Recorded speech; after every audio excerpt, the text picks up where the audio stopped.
Hi there. Long-time lurker and got plenty of stories to share. This one makes my skin crawl, and my whole insides cringe just thinking about it. Here's some of the backstory. I grew up in a small town in New Zealand, and had recently moved to a big city for university. The town I grew up in was a really rough and gang-oriented place, so I was always somewhat weary of strangers. However, I didn't really give much thought to little old white men in mobility scooters. Living in a big city was awesome, because I got to go shopping in malls and Kmart. Kmart in New Zealand is probably the equivalent of Walmart in the US, but us Kiwis seem to love it a lot.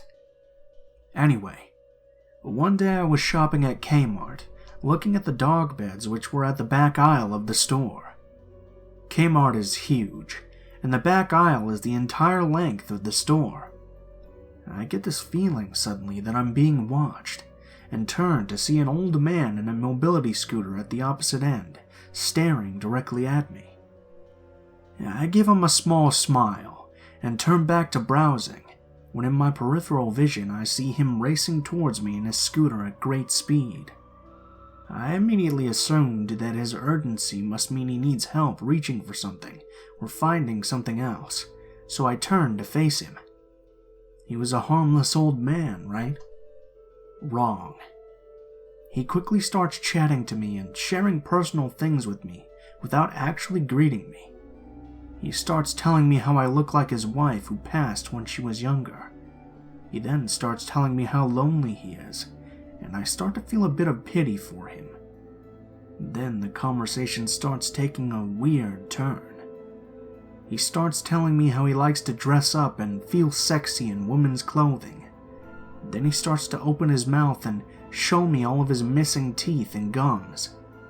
The sudden turn of conversation startles me. And I start to realize that I need to end this and leave him immediately.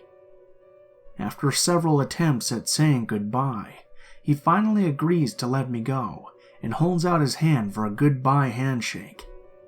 Desperate to leave, I agree to shake his hand in order for him to leave me alone. Suddenly his grip tightens, and I can't pull my hand away.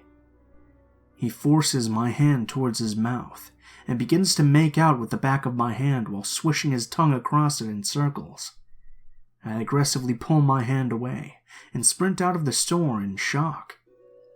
The air from running makes the back of my hand feel cold and slimy, so I run to the mall toilets and scrub my hand for a solid 10 minutes, vowing to never let him talk to me again. I thought I'd never see him again, until just recently I did.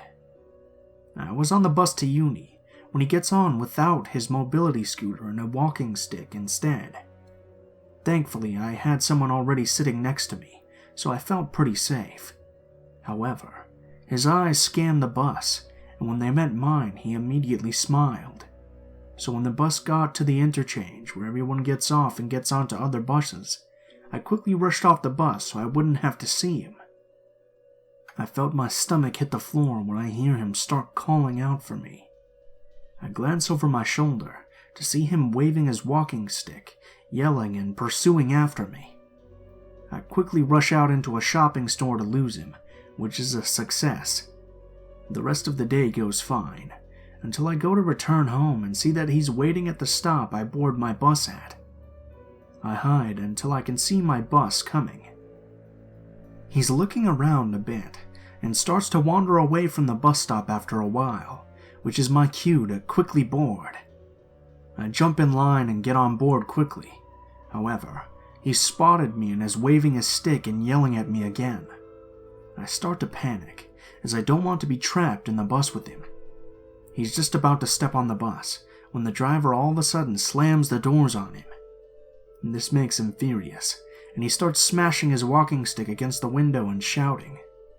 I look at the driver, who smiles at me, gives me a nod, and starts to pull away onto the road. I'm overjoyed that this kind driver literally saved me from this creepy old man. So I step up to the window he's hitting and stare directly at him with the filthiest look I can give while the bus slowly drives away. I literally felt like I got my power back. I later found out that this old man is a well-known creep in the community, which makes me grateful that the bus driver saved me that day. So lesson for everyone. Don't let your kindness keep you trapped in a situation that's dangerous. If someone is giving you the creeps, it's for a good reason.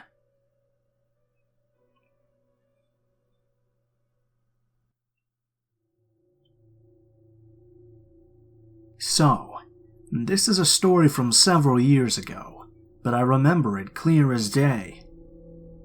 A long time ago, I was an addict. 13 years old and lost. I was relying financially and emotionally on much older, 30 to 40-year-old men. It was a mess looking back at it now. It was clear I was being groomed. There was this one guy named Turner. He had 2 kids, aged 3 and 5. They were beautiful little people, and honestly, the only light in my otherwise dark and depressing life. Turner was a crack addict, and fueled me with ounces upon ounces of cocaine, MCAT, and MDMA. I kind of took on the big sister role, and made sure the kids got to school okay and were fed, whilst Turner sat half-conscious on the bedroom floor, usually with a needle or pipe in his hand. Turner let me stay there.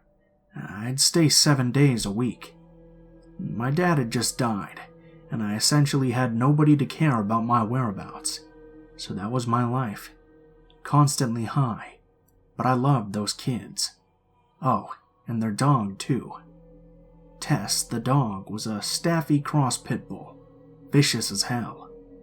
Couldn't be walked because she'd rip the throat out of any passing dog or child.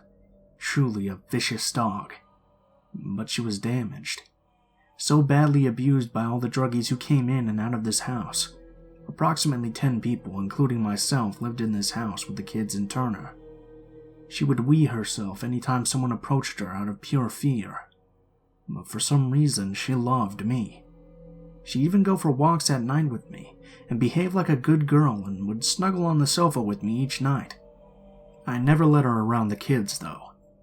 Me and the kids got close, and Turner kind of handed all responsibility over to myself. I didn't mind because, like I said, it gave me something to wake up for each day. I shielded them as much as I could, and when I was being sexually abused, it was often to save one of them from the old perverts that were trying to harm them. It was a shitty situation, but I honestly loved them. I know that sounds like pointless rambling, but it's necessary to understand the story I'm about to tell. One night, Turner and the lads went to another house to take part in a big journey to gather more drugs in time for a rave nearby. Turner left me with a bowl full of cocaine and the kids, so naturally I got high as fuck. I cooked the kids their tea, got them in bed, and walked Tess. I found myself self-harming in the kitchen, feeling completely lost and terrified at what my life had become. I had used a piece of broken glass and then tossed it into the garden outside. Stupid, I know. I let Tess out for a wee, and heard her yelping, so I ran to her. Her paw was bleeding. It was really bad. I realized she'd stood on the glass I threw out of the window, and I burst into tears, scooped Tess up, and ran to the bathroom. The bathroom was massive. Next door, beside the bedroom, was yet another bathroom. I lay in the bath with Tess on my lap and sprayed her paw with water, trying to see if the glass was still there. I lay in the bath for a good half hour crying and apologizing to the dog like some crazy woman. Tess seemed to relax, and I got a bandage and wrapped her paw before calling Turner, saying she'd need to go to the vet. He refused, of course. I then heard the girl, the oldest child, talking in her bedroom. I went to the door and could hear very faint chatter. I assumed that she was just playing pretend or whatever kids do, and I walked away. Tess was now walking, well, limping, but wouldn't budge from the kids' door. I tried pulling her away, but she just stood growling at the door. I couldn't get into the kid's room for fear of Tess running in and attacking. I tried to bait the dog away with treats, but to no avail. But then I heard it. A man's voice, clear as anything. I couldn't make out the words, but it was definitely not a child's voice. I realized now why Tess was being so defensive. I picked her up and locked her in the big bathroom we were just in. Then I went back to the kid's door with no real clue as to what I was going to do. I swung the door open, but the room was empty besides the kids. The girl was sat at the end of the bed. I asked who she had been talking to, and she just said, "That man." I asked which man, and she pointed to the slightly open bathroom door. I told her to lie back in bed and relax, and slowly made my way to the door. As I did, the door swung open, and there he was, all 6 foot plus of him, a huge guy with a beard and crazed eyes.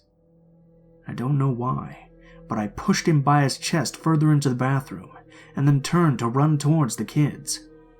The girl was looking at me shocked. As I ran towards them, he grabbed me from behind and got me in a choker hold of sorts, and told me not to move. I had been sexually assaulted, beaten and branded by these men, but for some reason, this time, I feared for my life more than ever before. I noticed a knife in his left hand, raised in next to my side. He told the kids to lock themselves in the large wardrobe in the living room. As I said, lots of people lived here, many of which slept in the living room as it was huge, and they did. I told them it would be okay, but the truth was it wasn't. He sat me on the sofa and began to draw the knife across my skin, almost playfully. I was too scared to speak. At this point, my friend walked in. Another young girl, around 18 years old. She stayed here too, sometimes. The way the house was laid out meant that as soon as she entered, she could see me sat on the sofa but not the man. I tried with my eyes to show her that something was wrong, but she confidently walked in. The man was startled by her entry, as was she by him. He told her to sit on the sofa, but she was a feisty one. She ran at him, assuming he was just some druggy idiot, screaming at him to get out or so-and-so would kick his head in. Before she finished her sentence, he punched her square in the jaw, her falling to the floor. I jumped out of reflex, and he stabbed me in the side of my left arm. Then he said, "You sit the fuck back down, or I'll do the same to you." When she tried to sit back up, he kicked her in the face and continued beating her. He was slapping, punching, biting. He even ripped her earrings out, tearing her lobes. By a few minutes in, she was unconscious, and I sat there like a fucking coward. Once unconscious, he threw her to the side like she weighed nothing and looked back at me. He took both of my hands and tied them together with duct tape and told me to shut the fuck up. And then he started to approach the wardrobe the kids were in. I started to scream at them to run, but as soon as it was open, he had them. They were kicking and screaming, and he threw the boy onto the floor, causing him to hit his head. He then went into the bedroom with the girl, telling me to stay with the boy and not dare try anything, or he'd make that cut deeper. I felt helpless, and I did the only thing I could think to do. I ran into the big bathroom and let Tess free. I pushed the bedroom door open and watched as Tess jumped on this man, ripping him to fucking pieces. He was stabbing Tess and the girl was crying, but Tess just kept going. I ran in and got the girl, then got the boy and pushed them out the front door. They lived deep in the country, good for growing weed and selling drugs, and so I told them to hide behind the huge van on the field. I went back in, and it was like a horror movie. Blood up the walls, flesh on the floor. It was amazingly horrific. Tess was still mauling this man, and he'd given up fighting. His lower leg was shredded to meat. I grabbed Tess and dragged her off. She had tired herself out and had less power at that point. The man was unconscious. I took Tess out of the room and saw she'd been stabbed at least 6 times, mainly across her back. As the adrenaline wore off, she got weaker. I held her in my arms as she died, and I've never cried that much before or since. I remember telling her, "You're a good girl, Tess. I'm sorry they made you bad. I'm sorry they hurt you. I love you." And I really did. Tess and those kids gave me purpose. I held her for a while and watched her take her last breaths. I put her in the bath, covered her in blankets, and went for the kids. As I left the house, Turner had arrived back with the lads, and they looked at me, covered in blood, looking like a murderer, and looked at the kids. Turner came running at me, asking what I'd done, probably assuming I'd had a huge trip and hurt someone. I couldn't talk, and I just carried the kids out and hugged them. He went into the house and saw what had happened. He saw the guy and instantly began screaming. Turns out that guy was the kid's mother's ex-boyfriend, arrested for sexually assaulting and abusing the kids and mother. He'd come back to seemingly kill them, probably Turner too, and hurt them one last time. The kids got later taken into care, and the boy died a few years later in a car accident, while Turner took him away. Was allowed contact every 2 weeks, supervised. He drove high and killed the boy, severely injured the carer and himself. That was what it took for me to finally get clean. I wish it hadn't. But then, maybe if it was clean, I wouldn't have been there for those kids. I don't know. I carry an insane amount of guilt always. I attempted suicide 6 months later, but then I decided that I was selfish. I had to use my experience to help others. So I went to school. I volunteered and now work in a mental health unit, specializing in those with substance abuse issues. It'll never fix it, bring the boy or Tess back, but maybe it'll save someone else. I guess I just wanted to tell the story. I never have before, not to anyone other than the police and social services. As awful as it was, what adds to my guilt is that for that reason, because that happened, I was finally saved. Social workers realized I was unaccounted for, uncared for, and neglected. They took me into rehab straight away and helped me get clean. I got fostered by an amazing woman who unfortunately died last year. That horrific, violent incident saved my life. I just wish it had theirs, too. I can't say his name, but rest in peace, boy. Tess, Dad, and Julie. You're the reason I'm a better person now, so thank you. Thank you for reading, and I hope it didn't darken your day too much.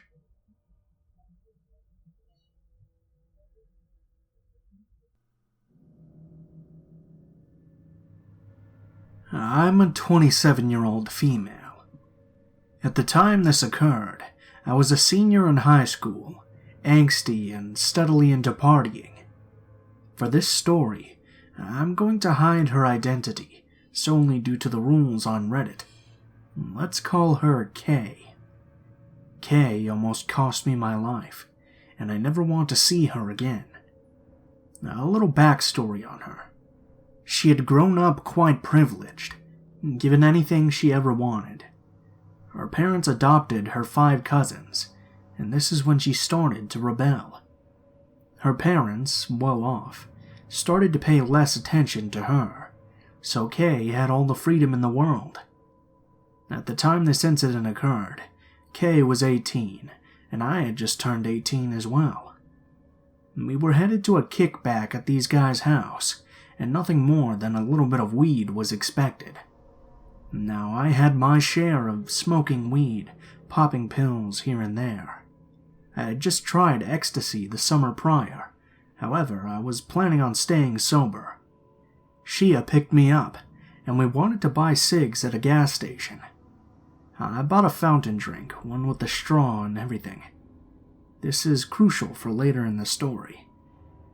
We arrive at the apartment, and everyone is smoking, including Kay, but I declined. She would always say shit about how she never wanted to be high alone, complained about how I never got as high as she did. So I obliged and I cleared the bong off her hit, not even taking a full hit.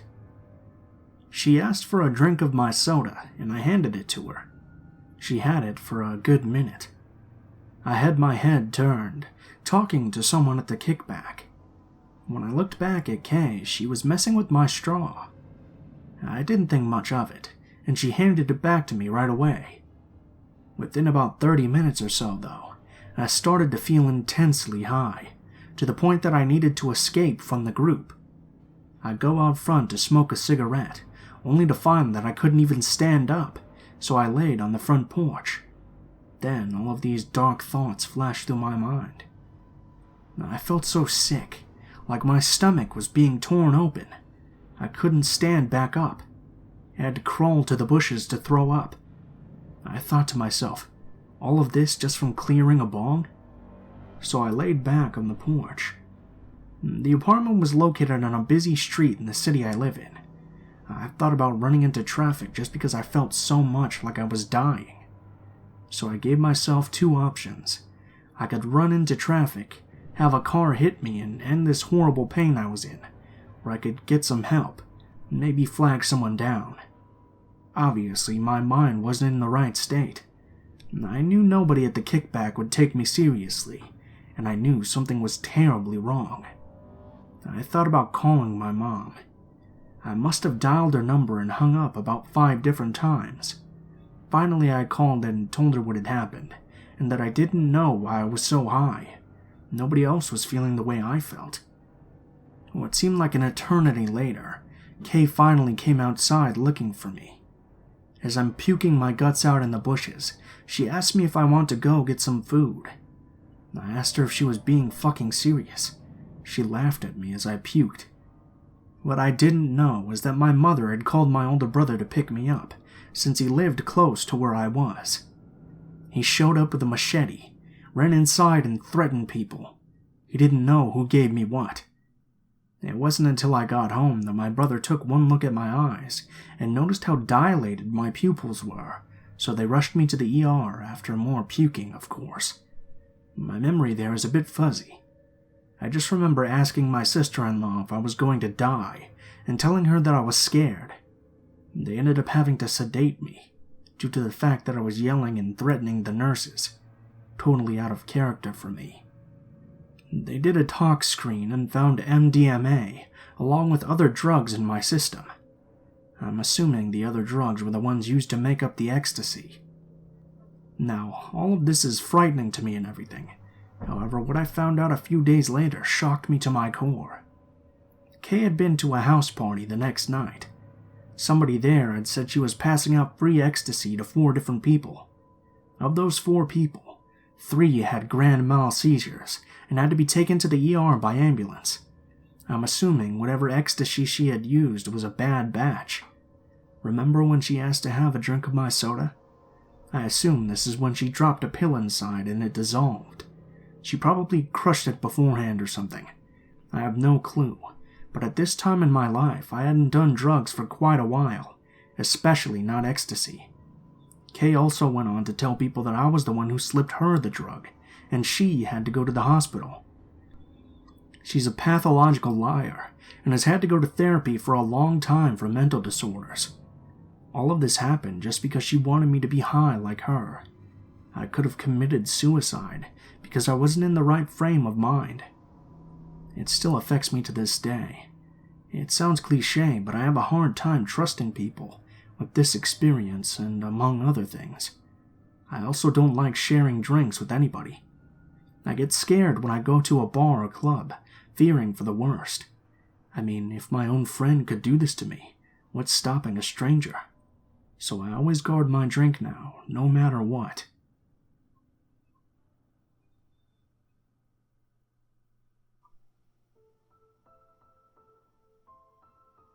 What is up, guys? Blue Spooky here, as always. I just wanted to thank you guys so much for watching, especially if you made it this far to the end of the video. I have a little bit of an update here for you guys. I've recently started streaming a little bit on Twitch. I don't know if you guys are interested in just hanging out and seeing a bit of gameplay of maybe Monster Hunter or some games like that, maybe a few horror games, but I'll leave a link to my Twitch in the description of the video below. As always, if you guys like the video, please leave a comment or perhaps like or subscribe if you feel so inclined.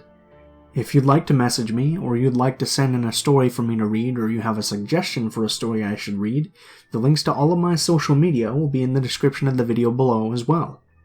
This includes my Facebook, Twitter, Gmail, and now, of course, my Twitch account.